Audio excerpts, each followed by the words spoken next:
Iniciamos aqui mais uma edição do Democracia pela TV Assembleia. Vamos, como sempre, tratar de um tema da atualidade, do maior interesse da sociedade e também, lamentavelmente, uma ameaça constante, permanente. Acontece agora, nesse instante, que alguém nas redes sociais está falando sobre baleia azul, buscando conexão sobre esse tema. Eu digo um tema porque envolve pessoas de todas as faixas, mas atinge mais fortemente, de maneira robusta, crianças e adolescentes. Nesse mundo que se torna estreito através das redes sociais, todos sabem dos prejuízos que baleia azul está causando agora. Mas nem todos medem a extensão desses prejuízos. Atinge não apenas as crianças, mas traz também no seu interior o comportamento inadequado, reprovável do adulto, do oportunista, daquele que não mede consequências. Por isso trazemos aos estúdios da TV Assembleia convidados especiais para que falem sobre este fenômeno negativo, que alertem as pessoas, que mostrem a extensão dos malefícios que ocorrem após esta pseudo-integração em rede. Trazemos para o Democracia de hoje, mais uma vez, para a alegria de todos nós, o Dr. Ricardo Nogueira, psiquiatra, que é preceptor na residência psiquiátrica do Hospital Mãe de Deus. A Andréa Melhoranza, que é orientadora educacional do Colégio Rosário, também psicóloga. Suzana Dimmer, psicóloga, orientadora educacional. Para a primeira manifestação sobre a pauta de hoje do nosso Democracia, nós convidamos o doutor Ricardo Nogueira. Tudo bem?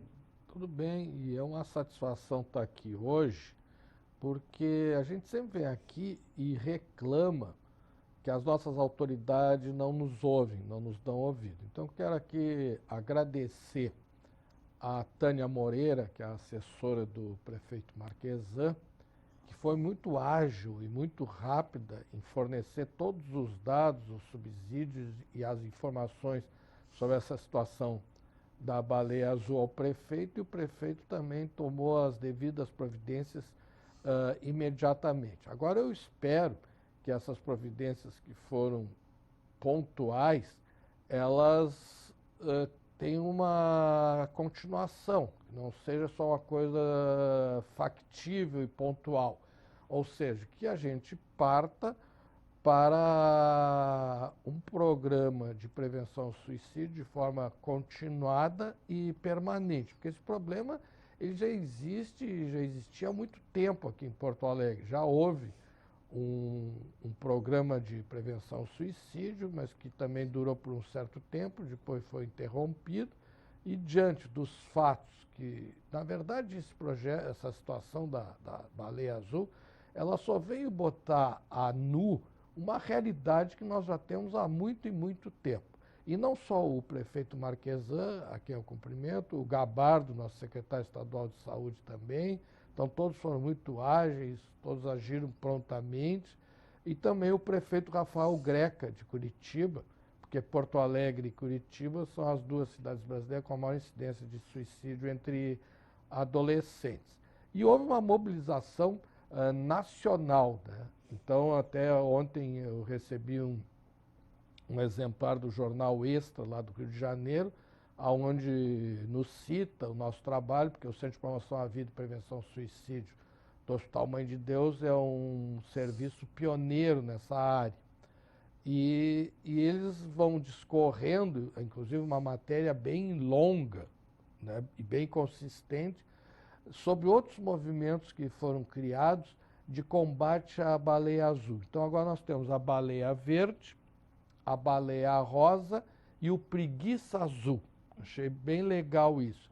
Então está havendo uma mobilização total, e tem um amigo meu que está criando um movimento chamado Havaiana Azul.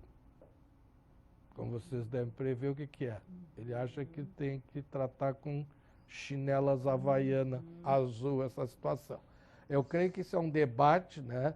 Inclusive eu quero aqui também manifestar um agradecimento pela participação dos pediatras lá do Hospital de Cardiologia de Viamão, a doutora Olívia, a doutora Luísa Ruschel Pitres. A Luísa postou um artigo no Facebook muito interessante sobre essa situação, onde ela denuncia de uma forma muito lúcida a negligência dos pais com os próprios filhos. O Antônio Duarte Pureza, lá da Universidade Federal de Pelotas, que é pediatra também, fez uma postagem muito interessante. Então, houve uma mobilização total dos profissionais e principalmente dos pais. Eu acho que o mais importante foram os pais que estão mobilizados e preocupados com seus filhos, né? Então, assim, uma coisa que a gente nota que os pais não olham os filhos, mas olhar mesmo, assim, olhar a pele dos seus filhos, né? Porque é muito comum, a gente viu nessa situação da baleia azul, que começa por um autoflagelo, né? Então, uma automutilação. Então, tu não olhar o teu filho, não saber como é que está o corpo dele, a gente tem que olhar isso. Eu acho que é uma coisa que a gente tem que chamar a atenção dos pais, olharem como é que está a pele do seu filho, olhar ele todo, ou seja, olhar, apertar, abraçar, ver se engordou, se emagreceu, se está emagrecendo muito, porque tem esses sites também da anorexia, né? Então, eu acho que foi, na verdade, uma coisa que parecia ser ruim, e até certo ponto é ruim esse jogo, mas eu acho que é uma coisa que nós não podemos estimular, ficar discutindo o jogo, porque nós estamos fazendo o jogo desses sujeitos. Não foi mencionado na abertura como jogo. Exatamente, mas na verdade é um jogo, né? Mas nós não podemos entrar nesse jogo. Então eu faço, se tiver que fazer o jogo, o meu jogo, apesar de ser azul e tricolor, eu estou no jogo da baleia rosa, da baleia verde, da preguiça azul, e até achei bonito essa história da baleia verde, a rosa, né? Verde e rosa. Então, que são coisas boas. O baleia rosa eu já tinha visto e olhei as entrevistas do pessoal, é bem interessante. Então, acho que o que nós temos que estimular é essa preocupação real e verdadeira. E eu vi também que nas cidades do interior aqui do Rio Grande do Sul, principalmente na Serra, a minha colega, a Karen, que é Karen Lett, que é psiquiatra lá em Farroupilha, me chamou a atenção que, segundo ela, já tinham 10 meninas em Farroupilha participando desse famigerado jogo aí, que eu nem vou citar o nome. E ontem eu recebi um convite da Câmara da Indústria e Comércio de Caxias do Sul para estar lá dia 24 de maio com 100 empresários de Caxias e da região para discutir essa situação do suicídio. Então, a gente vê que aquilo que nós estávamos, né, Batista, reivindicando sempre que as autoridades nos ouvissem, parece que nos ouviram. E não só agora as autoridades públicas, mas sim o poder real. Quando os empresários se preocupam com essa situação, é porque a situação é séria e é realmente importante. Eu acho que é isso que a gente tem que tecer aqui e aprofundar. Psicóloga, vou reposicionar aqui a ordem da apresentação também. E também orientadora educacional do Colégio Rosário, Andréa Melhoranza. É um prazer estar aqui conversando sobre esse tema de tamanha relevância nas nossas escolas, com os nossos adolescentes, nos quais atuamos, né? Então, a gente entende que por trás desse jogo Baleia Azul, existe um adolescente que está num período de desenvolvimento cerebral, de maturidade, e que, por essa razão, assume riscos, né? E o risco é forte nessa faixa etária. A cada desafio do Baleia Azul, que são 50, né, vai instigando o adolescente a viver essas situações de risco. Na medida que ele vai experienciando situações de dor, essa dor acaba sendo banalizada e vai então surgindo esse enfrentamento, né, esse desejo de sofrer mais. Isso realmente instiga o adolescente. A gente entende que possivelmente quem entra no jogo Baleia Azul já tem uma propensão, né, uma propensão importante à doença mental, né, uma questão de depressão, algum outro transtorno relacionado. Ponderamos, né, bom, será que o jogo Baleia Azul ele vai incentivar aqueles adolescentes que estão preservados? Acreditamos que não, né? Claro que ele desperta uma curiosidade, mas a gente entende que vai realmente entrar nesse jogo o estudante, né, o sujeito que realmente está em sofrimento psíquico. Nesse sentido, temos profissionais da saúde, da educação, temos que identificar, né, identificar esses sinais que estão divulgados na mídia, né, e aqui pensando na escola, né, que é o nosso meio de atuação, a gente pode, através de atividades, de ações, de diálogo com os adolescentes, poder identificar esses sinais e, na perspectiva do acolhimento, né, às famílias, aos próprios adolescentes, poder estar se vinculando e entendendo melhor quais são esses sinais, né, patológicos, né, que se mostram e que então são fatores de risco para a entrada, né, nesse jogo, que é um jogo fatal, que é um jogo letal, né. Suzana Dimmer, tudo bem? Tudo bem. Então, eu vejo como uma questão muito relevante a gente poder pensar sobre isso. Acho que foram apontadas algumas coisas importantes. E já que a Andréia já trouxe várias questões assim da própria adolescência, né, que tornam o adolescente mais vulnerável nesse momento da vida a essas atividades que envolvem desafios pela questão, né, do gosto, de poder se arriscar e poder se provar forte, e que alguns, por questões de transtornos, vão ter mais tendência do que outros e vão se colocar mais em risco. Eu gostaria de destacar assim, o quanto eu acho que é importante o fato de que isso despertou entre os pais, que o Dr. Ricardo já trouxe, essa preocupação, né? Claro que essa preocupação, quando ela vem assim com muita força, ela vem carregada num certo pânico, que nem sempre é tão positivo. Mas o fato disso estar rolando nas redes sociais entre eles, assim, os pais nos WhatsApps, e aí, o que é isso e tal, e atribuindo só ao jogo essa questão, né? Então, acho que é importante a gente poder conversar e esclarecer, e acho que as autoridades se posicionaram rapidamente sobre essa questão dos riscos, que é para a gente poder pensar assim, né? Quem é esse filho que eu tenho em casa, né? Que riscos ele tem? E poder olhar para ele, porque a gente fica assim, é o jogo, mas na verdade não é o jogo. O jogo vai ter esse, está tendo esse, já teve outros em outros momentos históricos e vai ter outros no futuro. São as regras, né? O que está em jogo é assim, quem é esse adolescente, o que ele vai precisar para se firmar enquanto pessoa, né, que está se estruturando numa sociedade que tem uma série de desafios e ele então está tentando se colocar. Então acho que é um momento assim muito oportuno da gente poder pensar. Eu, assim como já foi colocado, penso que o adolescente que se coloca nessa situação de risco é um adolescente que está com alguma questão assim, um transtorno bem significativo, porque as pessoas mais saudáveis provavelmente elas não vão aceitar esse desafio, embora a gente sabe, e aí é que está o risco, que o período de adolescência é um período de risco, porque é um período de grupo, e o grupo é muito forte, mas o que a gente vem observando é que quem se coloca nessa situação de risco, em geral, já são pessoas que vêm apresentando outros sintomas. E a questão do olhar para o corpo e o tipo de cortes, né, que eu acho que é uma coisa que tem nos chamado a atenção, a gente trabalha com essa faixa de adolescência, a gente vê, isso não é de todo mundo, mas existe sim um número muito significativo,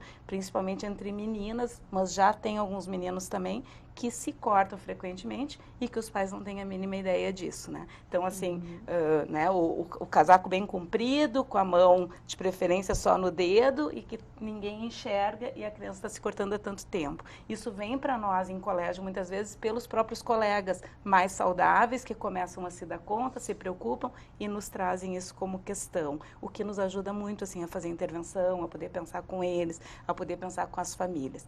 E aí eu quero trazer uma questão que para mim é muito importante, que é assim, às vezes quando tu aborda a família com todo o acolhimento, entendendo, né, que ninguém quer ter um filho com problemas, né, o nosso desejo sempre é que ele tenha saúde, que ele se vire, que ele consiga fazer as coisas, mas quando a gente aborda muitas vezes existe assim, mas não é bem assim, é só de vez em quando, não quis aparecer, fez isso porque queria atenção. Não, queria atenção, mas não dá para a gente desprezar que a atenção é essa e por que ele está chamando a atenção dessa forma, né?